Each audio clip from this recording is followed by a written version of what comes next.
Hi guys, Welcome to our channel, my name is Evelina, and I'm Rohil. and in this video we would like to share with you how we organized our wedding on our own in Bali. We got married in Bali last year, and we decided not to have a wedding planner with Because they us. wanted really a lot of money, We saved nearly something like $21,000 by not taking a wedding planner.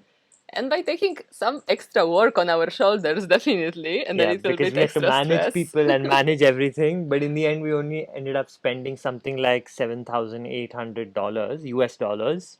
Yeah, and we got really amazing place where all our family could stay for 3 nights together with us in the beautiful house with a private little beach and beautiful cave on the beach. And yeah, it was just so special, so amazing that we could stay there all together for 3 nights. Yeah, and Bali is a huge wedding destination. A lot of people come here to get married. So the wedding industry is quite mature. It's very difficult to find cheaper things. Hmm. So even though we didn't spend much on our wedding, it was not like it was really bad quality. The Yeah. accommodation, the venue was awesome. It was a really nice wedding for a lower price. So in this video, we're going to tell you a little bit of how we managed to keep our prices down and keep the quality of the entire experience still awesome. So let's begin by understanding what kind of steps we had to take to organize our wedding on our own. When we began, we actually didn't know if we will organize it on our own. We were thinking maybe we'll have a wedding planner.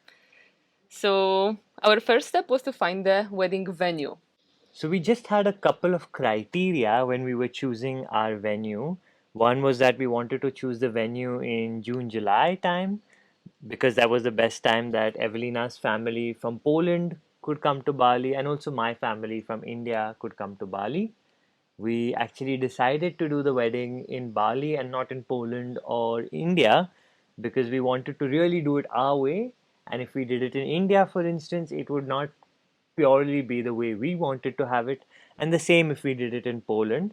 And we also wanted to keep it small to like 50, 60 people, not to have a very large crowd at the wedding, just people who we're really Yeah, close the to closest and for we us. connect with.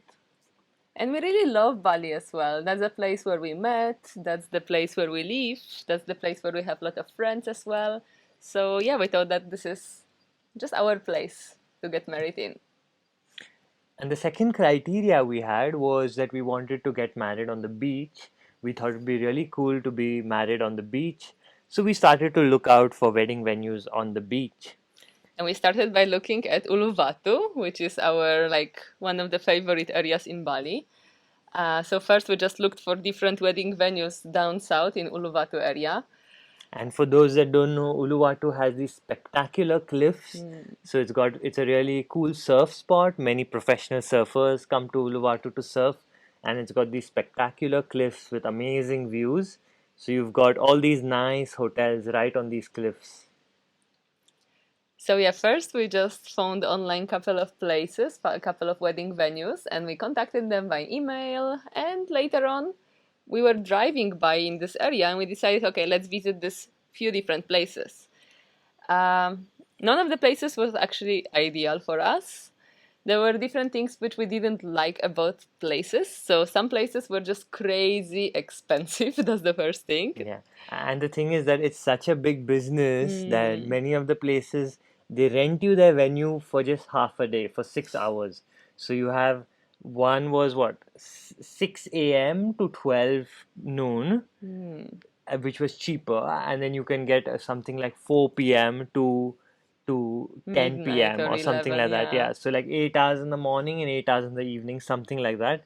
So basically, these venues have two weddings every single day mostly all year round. Wedding mass production. So yeah, this of course it was a beautiful place. It was just right on top of the cliff with the beautiful ocean view in the beautiful wedding chapel. But yeah, we just decided like, wow, this is totally not for us. We don't want to pay first of all this amount of money just for a couple of hours, just to have, kind of cool photos in the beautiful place. But we were really looking for a venue which would have a heart in it, which would be like the place with the soul. And these particular locations in Uluwatu, they were charging us approximately between 8,000 to 12,000 US dollars based on the location, just for hiring the venue for half a day. So this was without providing us any food, without providing us any tables, chairs, cutlery, any of that. We would have to get all of that with a wedding planner or on our own from the outside. Plus thousand different things. A photographer, pickup, accommodation, I mean, which is so Flowers, yeah, and important, decorations.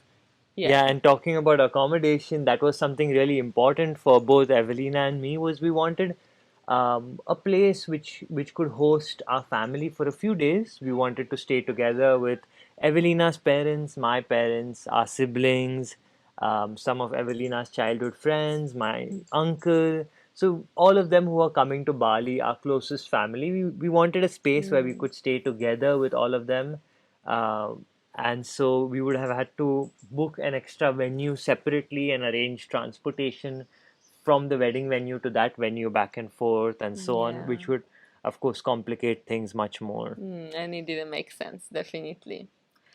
So yeah, we kept looking for our venue. From down south, we were going on the coast, on the west coast of Bali. We're slowly traveling up north. And yeah, we visited a few more places. Always there was something what was missing for us.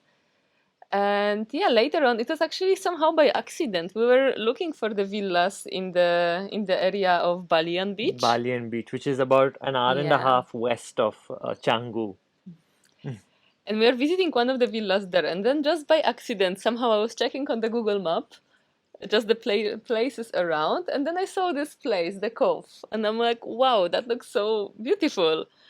And just when we saw the place already, just on Google Maps, I had this feeling like, wow, maybe this is the place. Maybe this is the place. So the Cove was basically just this 5 bedroom villa with a small swimming pool, a nice lawn, and a small beach, which was maybe for shared between two different villas. So it was almost like a private beach. And we thought, okay, wow, this looks perfect for us because it has Mm. 5 bedrooms, we can host our family and so on. Maybe it might be a bit small to have 60 people there, But but then at the end, it was great because it had very big garden. It had like a nice big lawn, and also I really love how the house was made. Everything is made fully out of wood and glass, so you have this really beautiful, cozy vibe everywhere, and everything is done in the really good taste and also simple, I would say. So you wouldn't find this kind of sophisticated decorations which we were seeing in all these different fancy places. But it was just like, still, it was very luxurious and very beautiful, but at the same time, like more grounded. grounded. Yeah. Yeah, yeah. So we just fell in love with this place and we decided that, yeah, this is the place where we want to get married. So once we decided on the place, we had a call with the owner of the place.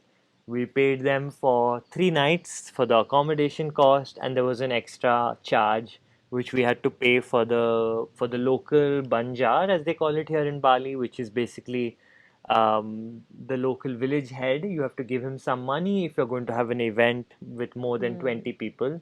So we had to pay the local banjar also because we were going to have loud music, though not at night, not past 10 p.m., but still during the day having loud music, you need a permit. So we had to pay the banjar for that and so on. So, to summarize, our first step was to find our perfect venue, which took us some time to explore different places around, first maybe online, later going personally to different locations. Once we had our venue, we secured our spot, we booked for the date which we decided that we are going to get married. So we booked the place for 3 nights. We had one night before the wedding, then there was a wedding day, and then we had another day after. So then the villa that we rented, this villa was managed by a local villa management company, and they wanted to put us in touch with a wedding planner straight away. I guess there's some system where they are obviously taking a commission from each other and so on. So we got in touch with a wedding planner. The wedding planner then we sort of told them what all we wanted, how many people were going to be there, what kind of food, what kind of drinks, what kind of activities we would have there. And so we gave them this gist, and then she prepared like a long list of everything and how much it would cost, and she sent this back to us. And that's when we got again terrified by the prices. Shocking. So the wedding planner itself was costing about $2,500 Just for the presence just for of the her wedding to planner. manage everything. And of course, I mean, I mean, uh, there is a lot of work, there's a of lot of work, course, and in I it, but definitely understand that price. But what mm, I found out actually trying to arrange our own wedding later on was that um, not only do they charge you an upfront base cost or base fee, but they will take commissions from each and every every single thing. person who they are helping with. Yeah. So the flower person, the electrician, The the music music, the DJ, the hairdresser. photographer, the hairdresser. So everybody is kind of the friend of the wedding planner, Mm. or they have some business contract with each other. And so through this commission model, of course, the wedding planner wants to push as many services as possible upon us, wants it to be basically wants as many services so that she can make a cut on each of those as well. So it's not only that she would have earned $2,500, but she would have earned probably, in the end, if we had gone with her, we would have ended up spending $30,000, close to $30,000, and Yeah. she would have taken a bulk, maybe 12,000 of that 30,000 I or mean, I something like don't that. know, but Yeah. maybe. But yeah, that was the moment when we realized that, all right, we will organize it on our own. And especially as we are organizing yoga retreats, we were like, hey, come on, we can do it. It will be difficult, probably, because it's different kind of event to organize than a yoga retreat. But still, like, we thought that we have enough of these organizational skills that we can somehow make it. Yeah, we were Um, already quite structured. We had this checklist for our yoga retreats and stuff, and we said, okay, it's a little bit more organization than a yoga retreat, but we can still follow the same hmm, format of have checklists for our food, have checklists for this. checklist of the checklist as well. So we thought, okay, let's just do it ourselves. We can save on a lot of money. So, like, just to give you an example, what was quoted to us by the wedding planner for flowers, so to buy flowers and to arrange them, was she was quoting us 13 million Indonesian rupiah, which is approximately 900 US dollars, something like 900 US dollars, just for the flowers and to Just for arrange the them. simple flowers, the more Yeah, simple the simple decoration, yeah. decoration. We didn't even we first said that the expensive ones are too much for us. Just the simple Hmm. flowers to decorate the tables, to decorate around the space was about 900 US dollars. In the end, what we did was we just went to the flower shop, maybe 15 minutes. Actually, Evelina went. Yeah, again, 15. I Google the flower shops close to me in Ubud. Then Yeah. I found couple of flower shops. I found the ones which look the most decent. And I went there. I showed them the photo of the flower decorations which I like. So I had already idea that I would like colors of like greenery and a little bit of white and pink together with that. I knew that I want some small white flowers. I knew that I would like to have a pink lilies. And yeah, I just had a couple of photographs ready with me to show them more or less what I would like to have. I knew how many tables we have, so we needed, I think, 5 decorations for the tables and 1 decoration for the flower arch. Then we, yeah, that was the basically main thing, and then the bouquet for the bride. So that was everything what we needed. When I went to the flower shop, I showed them what I want. Then they gave me their price, which was definitely much lower. It was something like $50 or $60 just to buy the flowers. So we saved from $900 to $70.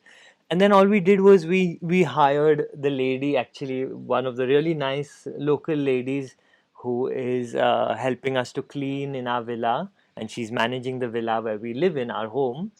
And we just asked her if she would be willing to come for a day and spend a day of work setting up the flowers, because she has a really an artistic touch.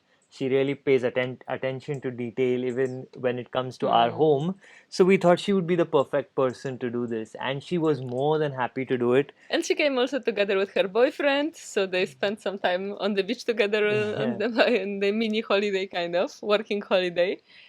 But yeah, they came, they helped us beautifully, and also additionally, from setting up all the flower decorations, she also helped us with welcoming the guests because we wanted somebody just with this genuine energy and love and kindness to welcome the guests. So she was there with her beautiful smile, welcoming all the guests and also giving them little Balinese blessing before they enter our venue. So just for the flowers, we kind of saved $700 on the flowers.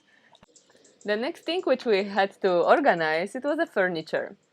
So again, we went to Google, we looked for different furniture companies which are setting up the weddings, and we found one of the companies which was looking really nice. They had also prices already shown online. And yeah, we just calculated how many chairs we need, how many tables we need, what style of the furnitures we like.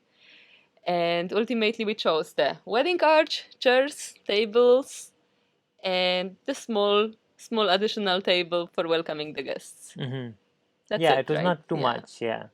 We didn't need too many things. We didn't need any, like wedding planner was giving us, for example, like the special frame to take the photos, so that you can stand in front of some frame with a big heart and be taking pictures with all the guests. Then you had all kind of different accessories which they wanted to sell us. Then you had the special chilling areas with the nice pufas on the floor. Then you had another area with the bar chairs. So all these different things they wanted to basically to sell us. But we realized, well, whoa, we don't need that much. We just need chairs and tables where we can sit and eat. The same chairs actually we used also downstairs on the pool for the wedding ceremony itself, and later the team brought them upstairs on top of the garden area where we had the dinner. So that was basically the most important things which we needed. Yeah, we kind of finished the wedding ceremony and then went to the beach to click photographs. And while we were getting the photographs done, our team took the chairs from the wedding ceremony area, which was right near the beach, Mm. up to the dining area where we were going to eat food on the lawn. So we kind of Mm. reuse the same chairs for both the setups. Usually, when wedding planners they plan, they kind of have different set of furniture for both the venues. But Mm. also one more reason why we did this was that then later on in the night after the dinner, we would have the swimming pool free for people to come back and Mm. relax and chill out. Maybe smaller groups who would stay back. So it would be more a nicer atmosphere than And having even all before these we chairs. needed it because we had a dance party there Oh, that's on true. the We had pool. the dance party as well. Yeah, yeah. Yeah. So that was also the thing which we had to think about step by step what we're gonna do. So we're planning our day. All right. Around 12, I believe, the guests will be arriving. So first, before that, we had to plan already what time we should come to prepare the flower decorations, what time the flowers itself should arrive, what time the furniture should arrive. So all of this we had step by step on our checklist. Um, then once the guests were arriving, we had in the plan, okay, we have some little time to welcome the guests, to have some welcome drinks, welcome snacks. And later, I think around 2 hours later, 1.5 hours later, we had our wedding ceremony, which was held on Which we the actually, on the spot, we had to delay slightly because it was mm, really, really hot on that day. Usually it can be quite cloudy in Bali, but for some reason on that mm. day it was a perfectly clear sky, which was great for us. And It also was, some guests were late. and also some guests were late, so we Yeah. delayed the wedding ceremony by about half an hour, 45 minutes. Mm. But we had welcome drinks and snacks, so people were kind of already getting to know each other, so it wasn't a big deal. Yeah. Oh, Yeah. no. But this is what YouTube is for, to Oh chat my and god. chat and chat over Dobra, there. dobra. We have some little arguments here and there because I'm talking too much in the structured way and Rohil is talking too much. But we hope you're enjoying this video. Carry on, please. So the next thing that we had to organize was photographers to capture the beautiful moments at the weddings. We also wanted to kind of figure out the whole entertainment for the evening. So not only the photographer to capture the moments, but also a band that would play when people would arrive, and also a band that would play when people were eating dinner. So all of these things, of course, which the wedding planner had told us the prices again were really really high, and we managed to just find local artists, a local band for when people arrived, and Because we knew that we want like a local Balinese band to play on the arrival of people so that people can feel the Balinese vibes, learn a little bit about the culture, about the music here. So we wanted the rindig band, which is the traditional band in Bali. And yeah, we just asked people from the village itself, the village of Balian, yeah, if they could come and play. And they were very happy to do it for the really much lower cost. Hmm. We then also had not from Bali, but an Indonesian artist who came and he was really awesome. He came and played. He was a one person band with all these amazing gadgets and mixing his own music Yeah. into. So it was really cool because he could play multiple instruments and. I had a Um, beautiful voice as well. It was mhm. really amazing. And then we had some games as well after dinner for the entertainment, which Evelina's friends actually helped prepare for us. And the wedding ceremony itself was held by Rohil's mom and by my dad. Because we wanted to, yeah, just mix both of our cultures and make it authentic for ourselves. So it was not the legal wedding, it was just our wedding, let's say. Later on, we registered our wedding legally in India, a few months later when we came to India actually for our second wedding, which was a 3-day party again, but fully Indian wedding, which was really amazingly beautiful. But yeah, like the wedding in Bali, it was just our kind of wedding. So Rohil's mom, she held Indian part of ceremony, and then my dad held more Western part of ceremony, let's say. And we also needed somebody to hold the space here. So instead of taking a person who would yeah, be like a professional, we just thought of our amazing friend who is actually a very professional speaker. Because he's holding a lot of events here in Ubud and where there are 150 people coming for these events. Yeah. So we asked him if he would be willing to be an MC at our wedding. And luckily for us, he agreed and we prepared with him, and he was really awesome for He it. helped us so much. Just like he helped so much to have everything organized, and like our parents are also not professional, of course, to organize weddings. I mean, or even to speak in front of the microphone. Like my dad, for example, he was really stressed to be in front of the microphone, and Jeremy was so like comforting for him and calming, and yeah, like he was really there whenever we needed something. Also, when something was getting out of control and we were not there, like he was always there. He was ensuring that everything flows in a perfect way. Mhm. So yeah, basically that's also a great tip which I think we can share. If you want to cut your costs on the wedding, you can definitely ask your friends for help. Understand who will be good with different rules, because your friends, your family, everyone really wants to be there to support you as much as possible. So that's how we had our Jeremy, for example, to support us with the microphone, with holding the space, with being the MC. Our parents with holding the ceremony. Rohil's sister, she was singing beautifully. She was preparing for this for a couple of months before. And yeah, just she put all her heart into it. And we had another friend who was helping with the music, who was setting Hmm. up the music. Yeah, But I think that Conrad. one mistake, if I would look back, that we made is that we didn't actually ask for somebody to help manage things on the day, because though we were very well structured and we had managed Hmm. everything very well before the wedding, on the day, of course, it was impossible for both of us to be there and help with anything. And we were lucky that many of our friends kind of stepped in to fill the gaps. So Jeremy stepped Yeah. in when there were certain things needed, other friends stepped in at other points. Yeah. But I think it would definitely make sense to have a close friend or a couple of close friends to just give them a checklist of things to look at on Hmm. the day itself, so they don't really need to help beforehand, but on Yeah. the day, so that we can be completely free to enjoy our own wedding.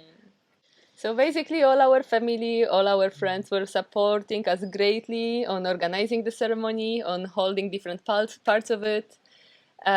We prepared, for example, the list of the music. We put it on YouTube, YouTube Premium. Be careful to not have ads on your wedding. But yeah, we had the list of songs which we want to be played, and we gave it to our friend Konrad, and he was just ensuring which song is playing in different times. So we just had two different playlists, one dancing playlist, one chilling playlist, and also we had the song for Rohil's entrance and then for my entrance, and then for our first kiss as well. So all of this music was played by my friend.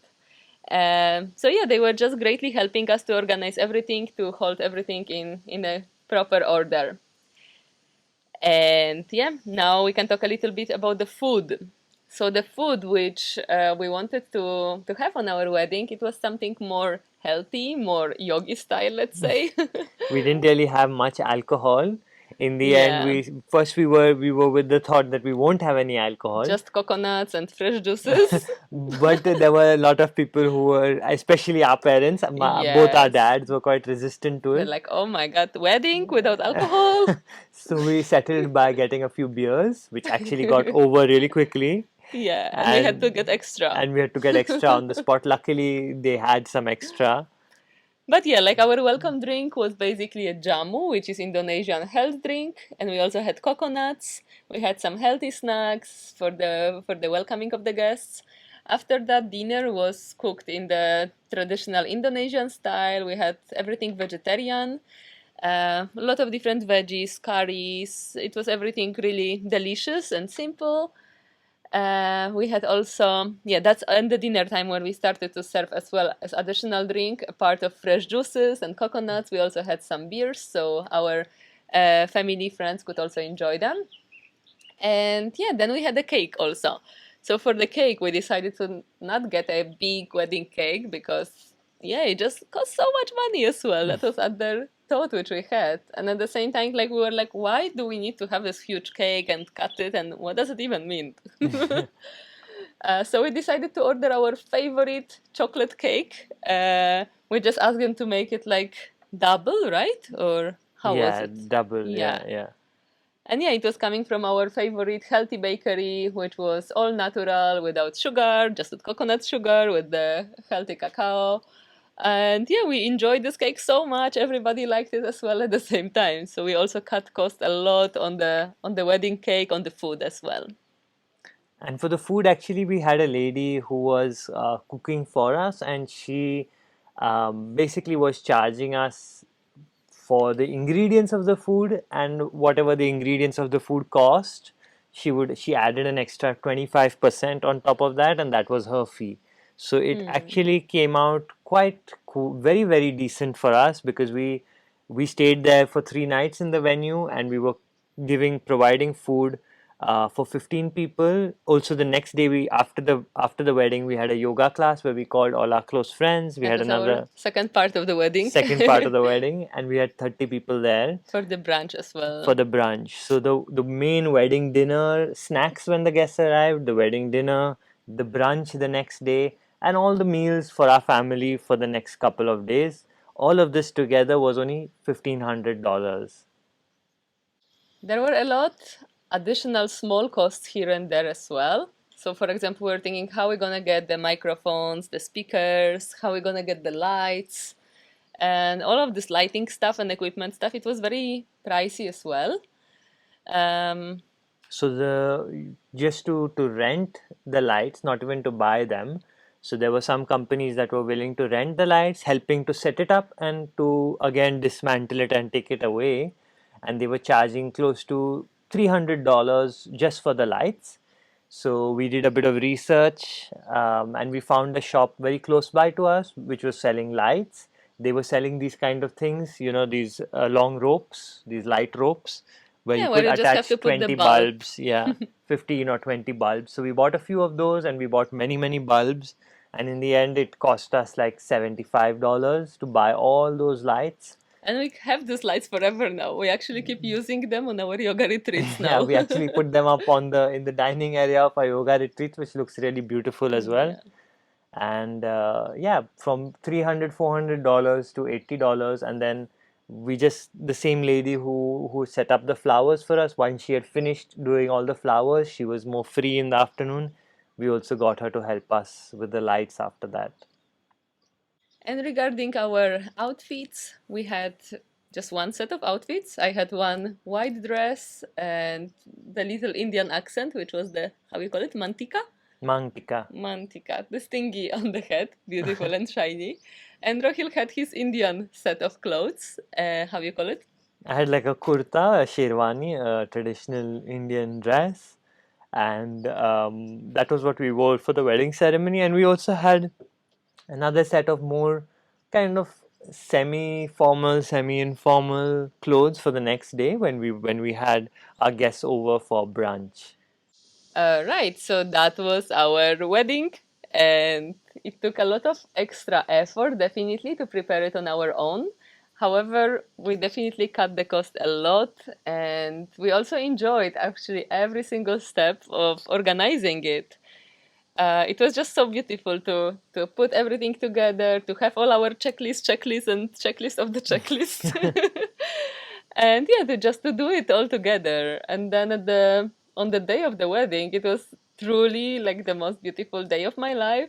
And having all the family, all the people there together, staying for a few days, and yeah, just it was really, really beautiful way. And I wouldn't do it in any other way ever.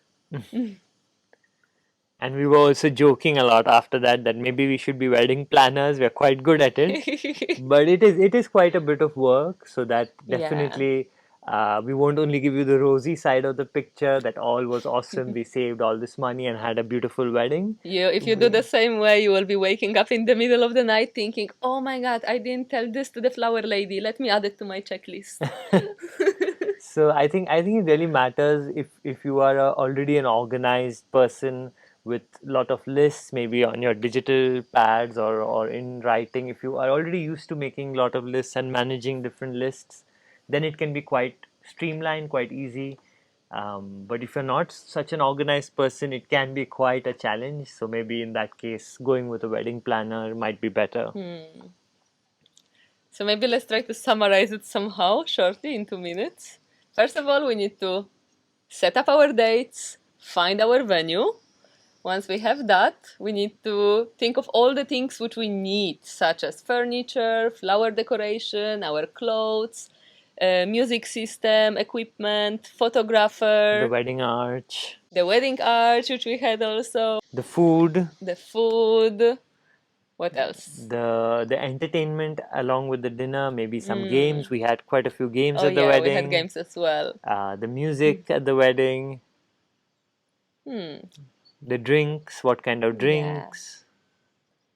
Yeah, and then just having step by step structure of what gonna happen at different times of the day, what is the plan more or less, who you need to ask for different support with different parts of the wedding. And So it really helps to kind of have as Evelina said earlier, to have a schedule from morning to evening of what comes when, and you can have what people you need at what time to do what, and that really you can have a nice chart of that, and that really helps to plan the day itself. awesome, we made it five. Okay, thank you so much for watching, for listening to our chatting. So much chatting, so much chatting. But we hope you enjoyed it. We hope you will find it helpful for your own wedding planning. And yeah, all the best on planning your wedding, and we hope you also have a memorable day while saving your costs. Bye.